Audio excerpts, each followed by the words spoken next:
Ever wondered why gold moves the way it does and how gold is going to move the coming week? Let me explain. The video that follows will tell you exactly that. Trillions of dollars move through the global gold market every single day, governed by automated systems executing in milliseconds. This chart tracks spot gold during the second week of August 2026. Within 5 days, the asset traveled a total $140 range from peak to trough. Despite that massive journey, the market opened and closed almost entirely flat, yielding a net change of just 0.77%. Inside that neutral outcome, the daily price action remained extreme. In some sessions, the true range of the price movement exceeded $100. This high volatility price tape was the direct algorithmic result of specific market forces repricing the asset in real time. We can analyze this $140 range through the intersection of 3 specific vectors. First is the macroeconomic data calendar. These scheduled releases act as the precise chronological catalysts for price movement. Second is the inverse correlation between real interest rates and the US dollar, which dictates the fundamental direction of capital flow. Third is the intraday liquidity microstructure. The depth of the order book determines how far the price will overshoot its structural value. Professional trading requires moving past simple price observation to track these mechanical inputs. Because gold pays no interest, its primary driver is the return a trader gives up to hold it, otherwise known as real yields. The first major catalyst of the week arrived exactly on schedule, Wednesday at 13:30 UK time. This chart tracks the immediate reaction to the July U.S. Consumer Price Index, which printed a soft plus 0.1% month over month. Gold spiked $57 in a single hour, tagging the $4,441 mark. The driver was the repricing of interest rates. Following the inflation data, the market's expectation for a September Fed rate hike dropped from a 55% probability to the low 40s. This sudden drop in projected real yields triggered immediate programmatic buying across the gold market. The data shows that the macroeconomic calendar dictates the exact minute that structural price repricing begins. A common assumption among retail traders is that geopolitical escalation guarantees a safe haven rally for gold. On Thursday, Washington threatened an indefinite naval blockade of Iran over the Strait of Hormuz. This chart tracks daily price changes.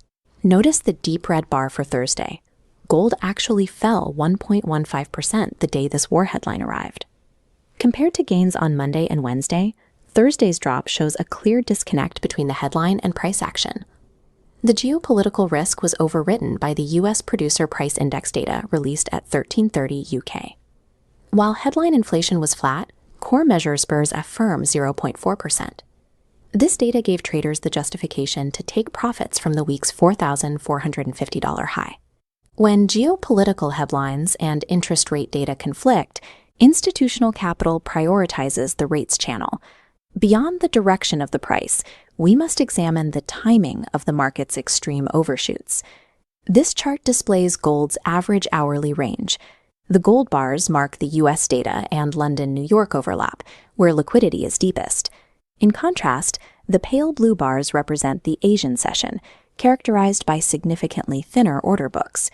These thin Asian order books were responsible for the week's most extreme price deviations.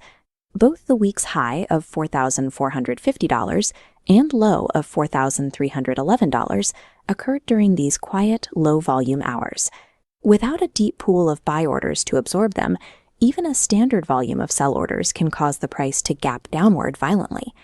Light order books amplify catalysts, creating price slippage that doesn't necessarily reflect structural value changes. We can now identify the force that stops these liquidity flushes from turning into a broader market collapse. This hourly chart shows Friday's price action. An early Asian session flush down to $4,311 was met by an immediate V-shaped reversal. The price fully recovered throughout the London and New York sessions following a weak U.S. retail sales print. This recovery was driven by a 14-day streak of gold ETF inflows totaling $1.2 billion, occurring alongside aggressive central bank purchasing. This institutional demand operates independently of intraday noise or geopolitical headlines. This structural buying acts as a fundamental floor, absorbing technical dips and punishing late short sellers. Combining these vectors allows us to define the market posture for the week ahead. This chart compares the daily true range against the 5-day average. This sets an expectation of roughly $86 in daily movement for the coming sessions. The primary catalyst on the calendar is Wednesday's release of the FOMC minutes from the July 28th meeting. With the market currently pricing only a 1 in 3 chance of a September hike, gold is highly sensitive to any hawkish sentiment in those minutes. A hawkish surprise would likely trigger an immediate dollar bounce and a test of the $4,310 support zone. The standard approach for this event is remaining flat into the 1900 UK release to avoid liquidity traps in the evening hours. Real edge in the market comes from understanding the underlying mechanics of capital flow long before the price reacts. Hope you enjoyed that. If you want to get information on gold as well as other market information every day, why not get my daily edge? It's in the links below, and get this delivered to your door every day, every week. Cheers, guys.